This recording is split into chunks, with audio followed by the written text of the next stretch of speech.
Praise the Lord. கர்த்தருடைய பரிசுத்த நாமத்துக்கு மகிமை உண்டாவதாக. இந்த மார்ச் மாதம் 3ஆம் தேதி அன்று நாம் தியானிக்கிற கர்த்தருடைய வார்த்தை நம்முடைய பரிசுத்த வேதாகமத்தில் பிரசங்கியின் புஸ்தகம் 7ஆம் அதிகாரம் 14ஆம் வசனம். Ecclesiastes chapter 7 verse 14. வாழ்வு காலத்தில் நன்மையை அனுபவித்திரு, தாழ்வு காலத்தில் சிந்தனை செய்.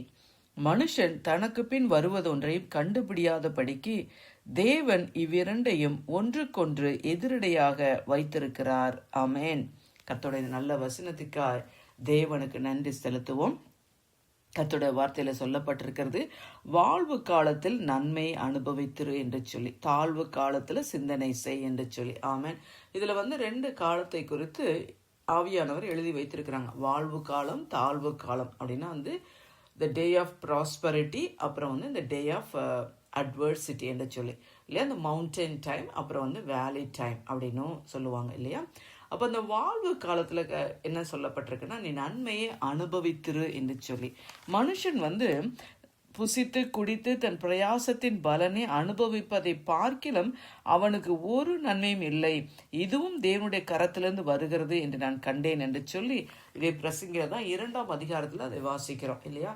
அப்போ ஆண்டவர் என்ன சொல்றாங்கன்னா, நம்ம நல்ல வாழ்வு காலத்துல நன்மையை நல்லா நம்ம அனுபவித்திரு என்று சொல்லி இல்லையா. நமக்கு பிரயாசத்தின் பலனை நம்ம சாப்பிட்டு நம்ம சந்தோஷமா மகிழ்ச்சியா இருப்பது தேவனுடைய அனுக்கிரகம். ஆமென். அதுவும் ஆண்டவருடைய கரத்திலிருந்து தான் வருகிறது. கர்த்தருக்கு மகிமை உண்டாவதாக. கர்த்தர் நம்முடைய பிரயாசங்களின் பலனை ஆசீர்வதித்து நம்ம நல்ல நன்மையை அனுபவித்திருக்கும்படி கர்த்தர் நம்மளுக்கு அதை கொடுத்திருக்கிறாங்க இல்லையா. ஆகையினால வாழ்வு காலத்துல நன்மையை அனுபவிக்க வேண்டும். தாழ்வு காலத்துல சிந்தனை செய் என்று சொல்லி. தாழ்வு காலம்னா டவுன் டைம் இல்லையா, ஒரு வனாந்திரமான ஒரு காலம்.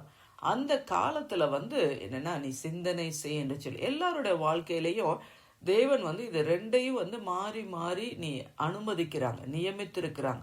ஆமென். இதை ஒன்றுக்கொன்று ஆண்டவர் எதிரடியாக வைத்திருக்கிறார். மனுஷன் தனக்கு பின் வருவதை கண்டுபிடியாத படிக்கு. இப்ப நம்ம நல்லா வாழ்வு காலத்துல இருக்கிறோம் அப்படின்னா, அடுத்து தாழ்வு காலம் எப்ப வரும்னு நமக்கு தெரியாது, ஆனா கட்டாயம் வரும். அது போல இப்ப நம்ம தாழ்வு காலத்துல வனாந்தரமான ஒரு காலத்துல இருக்கிறோம் அப்படின்னா கட்டாயமா நமக்கு வாழ்வு காலம் உண்டு. நம்ம அப்படியே தாழ்வு காலத்திலேயே அப்படியே வனாந்திரத்திலேயே நம்முடைய வாழ்க்கை முடிந்து போகிறது இல்லை இல்லையா. வனாந்திரத்துக்கு அப்புறம் ஒரு கானான் உண்டு. ஆமே. கர்த்தருக்கு மகிமை உண்டாவதாக. அப்ப தாழ்வு காலத்துல என்னன்னா நம்ம சிந்தனை செய் அப்படின்னா என்னன்னா நம்ம ஐயோ நான் எனக்கு ஏன் இப்படி இவ்வளோ கஷ்டம், ஏன் எனக்கு இவ்வளோ உபத்திரவம், ஏன் இப்படி வனாந்தரமா இருக்கு, எல்லாமே தடையா இருக்கு, ஒண்ணுமே வாய்க்கல என்று சொல்லி நம்ம அப்படி புலம்பாத படிக்கு தேவன் அதை எதுக்காக நம்மளுடைய வாழ்க்கையில அனுமதித்திருக்கிறார் என்று சொல்லி நம்ம என்ன பண்ணணும், சிந்தனை செய்ய வேண்டும், பொறுமையோடு நம்ம இருக்க வேண்டும். ஆமே. அந்த சூழ்நிலையிலையும் கர்த்தரை விட்டு நம்ம பின்வாங்காம நம்ம ஆண்டவரை பற்றி கொள்ளுவது அவசியமாக இருக்கிறது. தேவன் இது ரெண்டையுமே எல்லாரோட வாழ்க்கையிலையும் அனுமதிக்கிறாங்க. அது ரெண்டையும் நமக்கு தெரியாது எப்ப எந்த காலத்துக்குள்ள நம்ம போக போகிறோம் என்று சொல்லி. மனுஷன் கண்டுபிடியாதபடிக்கு தேவன் இரண்டையும் ஒன்றுக்கொண்டு எதிரடியாக வைத்திருக்கிறார். ஆமே. தேவன் செய்வது எதுவோ அதுல ஒன்றை நம்ம கூட்டவும் கூடாது, ஒன்றை குறைக்கவும் கூடாது. மனுஷர் தனக்கு முன்பாக பயந்திருக்கும்படி தேவன் அப்படி செய்கிறார் என்று சொல்லி பிரசங்கி 3ஆம் அதிகாரத்துல வாசிக்கிறோம் இல்லையா. அப்ப ஆண்டவருக்கு நம்ம எல்லா வாழ்வு காலமா இருந்தாலும் சரி, தாழ்வு காலமா இருந்தாலும் சரி, தேவனுக்கு பயந்து நம்ம இருக்க வேண்டும் என்று சொல்லி ஆண்டவர் அதனாலதான் நம்முடைய வாழ்க்கையில இப்படி காலங்களை ஆண்டவர் நியமிக்கிறாங்க. 2 காலம். அது எல்லாருடைய வாழ்க்கையிலையும், படித்தவர்களோ படிக்காதவங்களோ இல்லையா, அவங்க சோசியல் ஸ்டேட்டஸ் எதுவா இருந்தாலும், அவங்க பேக்ரவுண்ட் எதுவா இருந்தாலும், இந்த 2 காலத்தை எல்லாரோட வாழ்க்கையில தேவன் அனுமதிக்கிறார். ஆகையினால அந்த டே ஆஃப் ப்ராஸ்பரிட்டி அந்த டைம்ல என்னன்னா நல்லா நன்மையை அனுபவித்து சந்தோஷமா மகிழ்ச்சியாக நம்ம குடும்பமாக நம்ம கைகள பிரயாசத்தை நம்ம அனுபவிப்பது தேவனுடைய அனுகிரகம்.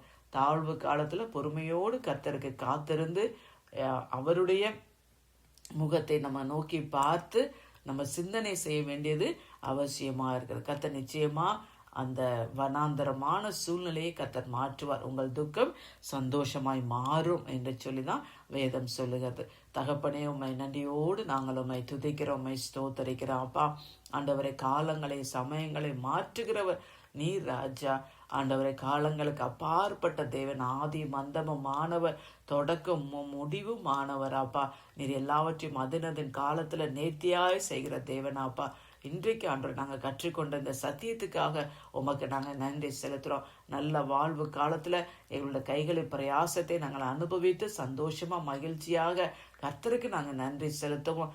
தாழ்வு காலத்தில் ஆண்டவரை, நாங்கள் கர்த்தருடைய பாதத்தில் அமர்ந்திருந்து நாங்கள் சிந்தனை செய்வோம். ஆண்டவரை, நீர் எங்களுக்கு உதவி செய்வீராக. எல்லா காலத்திலும் அப்பா உமக்கு பயந்திருக்கும்படி ஆண்டவரே, கர்த்தாவே அப்பா, உம்மை விட்டு நாங்கள் பின்வாங்கி போயிடாம ஆண்டவரே, 2 காலத்துல, வாழ்வு காலத்திலையும் தாழ்வு காலத்திலையும் உம்மை விட்டு நாங்கள் பின்வாங்காம கர்த்தரே உறுதியா பற்றி கொண்டு வாழ கர்த்தர் எங்களை ஒவ்வொருவருக்கும் கிருபை கொடுங்க. இந்த நாளை இதை ஆசீர்வதிங்க. மீட்பரும் இரட்சகருமாகிய இயேசுவின் மூலம் ஜெபிக்கிறோம் நல்ல பிதாவே, ஆமேன்.